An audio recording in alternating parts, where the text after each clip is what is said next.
sorvete para o pessoal ali que tá realmente só esperando tomar sorvete pra achando. É os cozinheiros de sorvete. A gente vai colocar o sorvete de sorvete. A última coisa de novo é leite. Devagar. Depois a gente bate na batedeira. Agora uma colher, a gente precisa de colher.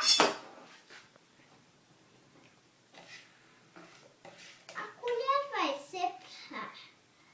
Ó, gente, ó, os cozinheiros. Alguém tá vendo que eu tô mexendo, ó?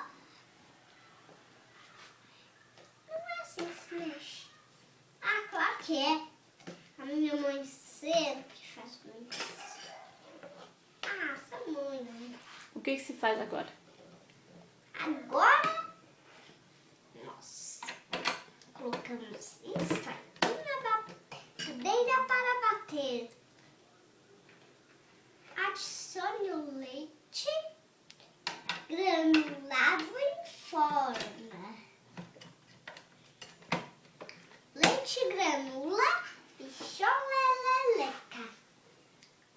Vamos colocar já grasamala. Segura aqui, ó. Só já grasar. Levanta assim pra mãe. A gente vai ter que E agora? Só ligar, bem fraquinho. Aqui, Aqui, ó. aqui.